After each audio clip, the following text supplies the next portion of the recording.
नमस्कार, जय श्री राम। कुंडलिनी के बारे में आपसे वादा किया था कि अगली वीडियो जो बनाऊंगा वो कुंडलिनी के बारे में है। ये बहुत ज़रूरी भी था क्योंकि सभी साधकों को कुंडलिनी के बारे में जानना बहुत ही आवश्यक है। आगे के चरणों में अब इसका ज्ञान होना ज़रूरी है। देखिए, ये जो वीडियो मैं अपलोड कर रहा हूँ ये क्रम अनुसार अपलोड कर रहा हूँ। इसको इधर उधर ना करें या फिर इसकी प्रैक्टिस इधर उधर ना करें। शुरुआत में ही आप कुंडलिनी जागृत कर देंगे तो वो फिर परेशानी वाली बात होगी। क्या परेशानी आ सकती है उसके बारे में आगे बात करेंगे, लेकिन इतना कहूँगा कि जो अभी तक की वीडियो थी वो आपको शारीरिक तौर पर और मानसिक तौर पर तैयार करने तक की वीडियो थी, ताकि आप इस महाशक्ति कुंडलिनी को झेल सकें। क्योंकि जब ये जागृत होती है तो शरीर के अंदर एक विस्फोट होता है, उसका पता नहीं चलता ना, उसकी आवाज़ आती, लेकिन वो उसकी तुलना इतना बड़ा विस्फोट से की जाती है कि जैसे कि ब्रह्मांड में कुछ ऐसा मानो कि कुछ फट गया हो, इस तरीके का। तो वो विस्फोट, वो शक्ति जब जागृत होती है उसको सिर्फ महसूस किया जाता है। उसके लिए मानसिक रूप से और शारीरिक रूप से तैयार होना बहुत ज़रूरी है। इसलिए मैंने अभी तक कुंडलिनी के बारे में आपको बताया नहीं था, पर अब समय आ चुका है कि कुंडलिनी के बारे में आपको बताया जाए। तो आज की वीडियो कुंडलिनी क्या है उसके बारे में है। देखिए, मिल तो ये बहुत सारी चीज़ें जाएंगी, आपको किताबों में भी मिल जाएगा, गूगल पे भी मिल जाएगा, यूट्यूब पे भी दुनिया भर की वीडियो हैं कि कुंडलिनी क्या है। लेकिन दिक्कत ये है कि हम ये नहीं पता कर पाते कि कौन सच कह रहा है और कौन झूठ, और यही भ्रम कर देता है फिर हम लोगों के दिमाग में। पर अब भ्रमित ना हो, धीरे धीरे सभी चरणों में काफ़ी पार्ट बनेंगे इसके कुंडलिनी के। एक पार्ट में या 2-4 वीडियो में नहीं समझाया जा सकता, पर जो भी बताऊंगा सच बताऊंगा, तो ध्यान से सुनना, ध्यान से समझना। जो भी हमारा भारतीय योग है, हमारी भारतीय योग साधना है, उसका मुख्य उद्देश्य जो है जीवन को एक ऐसी स्थिति में डाल देना है या ऐसी स्थिति को प्राप्त करना है जिससे मोक्ष प्राप्त होता है। ठीक है, तो जो भी हमारी भारतीय योग साधना है उसका मुख्य उद्देश्य केवल मोक्ष प्राप्त करना ही होता है। और इस चैनल को जिस उद्देश्य से बनाया है वो उद्देश्य भी मोक्ष प्राप्त करना ही है। तो आज सिर्फ एक इंट्रोडक्शन दूंगा कुंडलिनी का। ठीक है, अभी तक प्राणियों के विकास को देखते हुए सबसे ऊंची श्रेणी मनुष्य की है, क्योंकि उसको दिमाग और ज्ञान के रूप में ऐसी शक्तियां प्राप्त हुई हैं जिनसे वो जितना चाहे ऊंचा उठ सकता है और कैसा भी कठिन कार्य हो उसे अपनी उन शक्तियों से पूरा कर सकता है।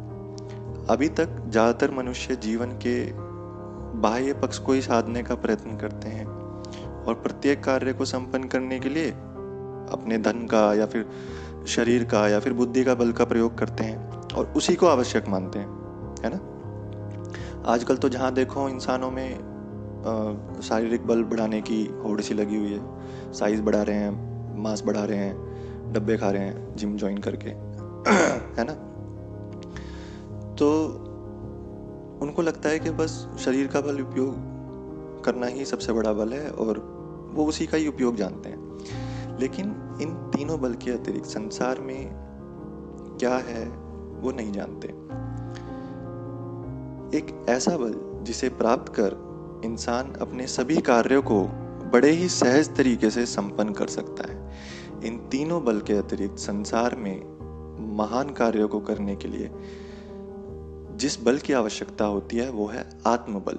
ठीक है, जिसके विषय में शायद ही कोई जानता हो, पर सच्चाई यही है कि संसार में आत्मबल से बड़ा बल कोई नहीं है। ये सबसे महान बल बताया गया है और उसके सामने कोई भी बल महत्व नहीं रखता या फिर इसके आगे टिकता ही नहीं है। इस बल को प्राप्त करने के लिए योग साधना का जो है पथ वो अपनाना पड़ता है। ठीक है, जिसके लिए कुंडलिनी बहुत जरूरी है। जो लोग अपने जीवन में लक्ष्य को प्राप्त करने के लिए अपनी निर्बलताओं को जानकर धीरे धीरे योग साधना के माध्यम से आत्मबल को बढ़ाते हैं, वो अपनी निर्बलता को हराकर ऊंचा उठ जाते हैं और अपने सभी मनोरथ को हासिल करते हैं।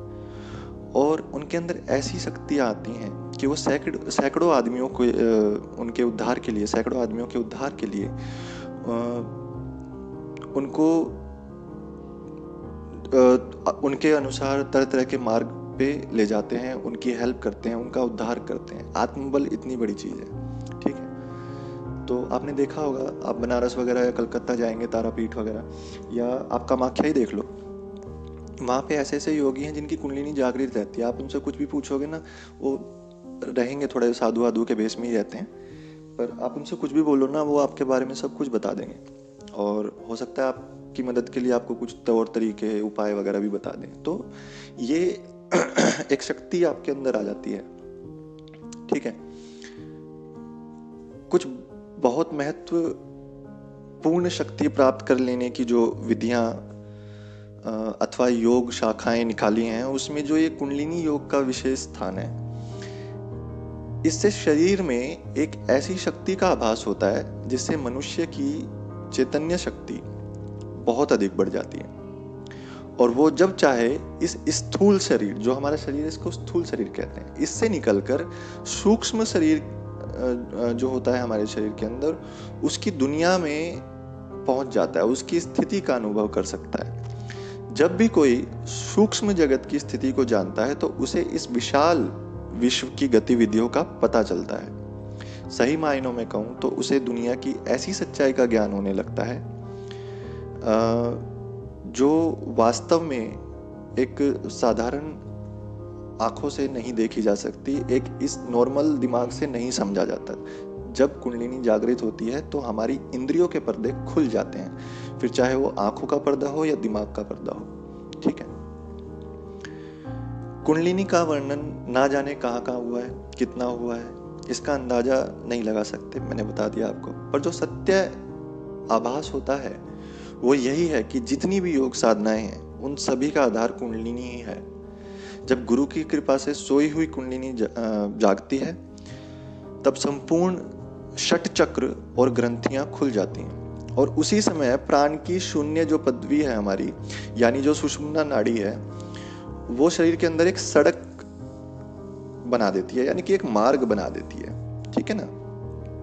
तो जो सुषुम्ना नाड़ी है वो एक मार्ग होता है हमारा। मैंने पिछले शरीर की वीडियो बनाई थी, उसमें आपको सुषुम्ना बताया था। तो वो एक रास्ता दे देती है, मार्ग दे देती है नीचे से ऊपर की तरफ आने के लिए। किसको?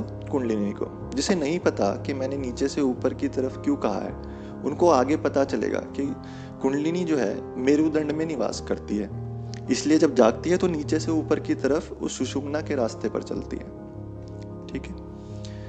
कुंडलिनी शक्ति मूलाधार में शक्ति के रूप में स्थित होकर मनुष्य को सब प्रकार की शक्तियां, विद्या और अंत में मुक्ति, जिसे मोक्ष कहते हैं, वो प्राप्त कराने का साधन होती है। देव, दानव, मानव, पशु पक्षी, कीट पतंगे, सभी प्राणियों के शरीर में एक कुंडलिनी शक्ति विराजमान रहती है। ये सभी प्राणियों के अंदर है।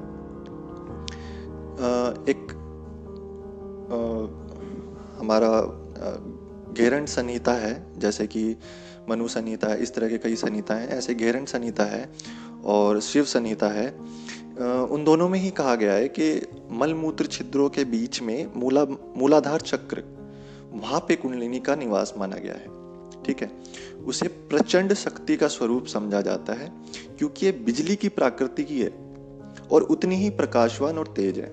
तो इसलिए इसका जो तेज है, जो प्रकाश है, वो बिजली की तरह बताया गया है। उसका स्वरूप जो है वो सांप या फिर सर्पिनी के समान है, जो दीपक की लो जैसी दीप्तिमान रहती है। वहीं जीवात्मा का निवास रहता है।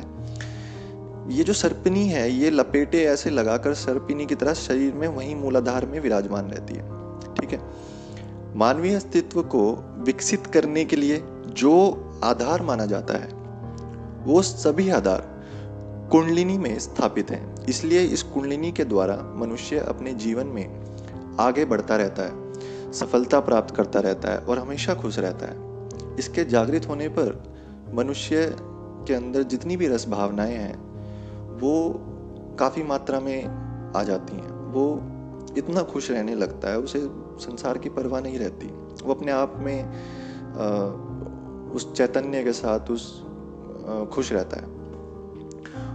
जीवन को ये रसीला बना देता है, खुशी प्रदान करने वाला बना देता है। ठीक है, अब बहुत ही महत्वपूर्ण बात बता रहा हूँ कि देवी भागवत के अनुसार ये जो तेज स्वरूप कुंडलिनी जागृत होने पर हमारी इच्छा शक्ति, ज्ञान शक्ति और क्रिया शक्ति प्रबल होती है। ठीक है, ये 3 तरह की शक्तियां हैं, ध्यान देना।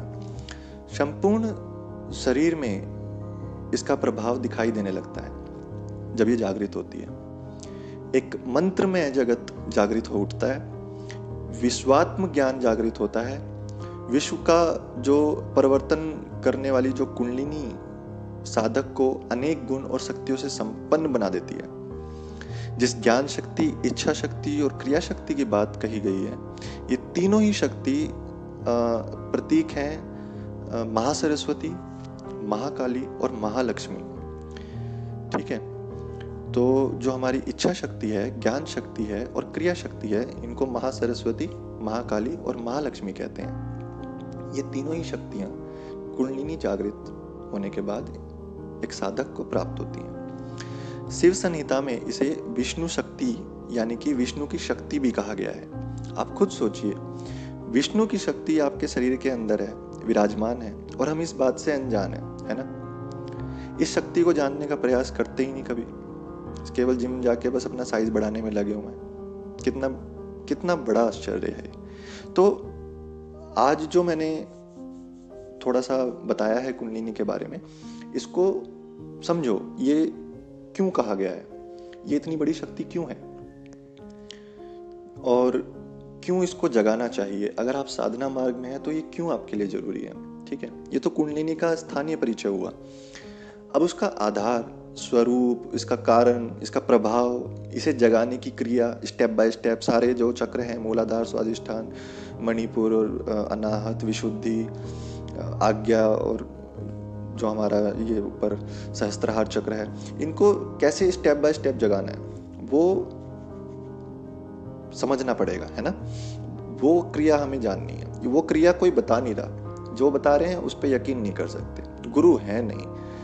इतनी सारी प्रॉब्लम है एक साधक के जीवन में, जो खासकर यूट्यूब देखते हैं, जो खासकर किताबों में ज्ञान खोज रहे हैं, है ना। उनको सत्य नहीं पता, उनको क्रिया नहीं पता, उनको उद्देश्य भी नहीं पता, सही बताऊं तो। लेकिन सत्य को जानना बहुत जरूरी है और धीरे धीरे बताएंगे इस चैनल पे। तो इस वीडियो को ध्यान से देखना, सुनना और समझना कि मैंने क्या बताया आज। और बहुत जल्दी आगे की वीडियो लेके आऊँगा। और मैंने कुछ और वीडियो अभी बनाई हैं, बहुत अच्छी वीडियो है, बहुत जल्द अपलोड कर रहा हूँ, 1-2 दिन में कर दूंगा अभी। और कुंडलिनी क्योंकि एक लंबा विषय है, काफ़ी चरणों में आएगा कुंडलिनी का, क्योंकि 2-4 वीडियो में नहीं समझा सकता इसको। 7 तो चक्र ही हैं, तो एक चक्र के लिए कम से कम एक वीडियो तो बनेगी। तो इंतजार करें, सब चीज़ इंतजार से मिलती हैं, अचानक से कुछ नहीं होता, सब एक प्रोसेस है, समझें इसको। अचानक से कुछ भी इस जीवन में मिलना मुश्किल है। ठीक है, बहुत साल लग जाते हैं। लोग पागल नहीं है, साधु बनते हैं, इतने साल प्रैक्टिस करते हैं। क्यों? क्योंकि उन्हें पता है एक सभी चीज प्रोसेस से होती है। आप आज बैठे कुंडलिनी जगाने और ये सोचे कि भैया 15-20 दिन में या महीने भर में जाग जाएगी, ऐसा नहीं होता है। ठीक है, और पहले मानसिक स्थिति और शारीरिक बल को भी बढ़ाना पड़ता है। जो मेरी पहले की वीडियोस को आप प्रैक्टिस करेंगे तो उससे आपका शारीरिक बल और मानसिक रूप से आप तैयार हो जाएंगे। अभी के लिए चलता हूँ और आगे आऊँगा दोबारा कुछ नई वीडियोस के साथ। तब तक के लिए जय श्री राम।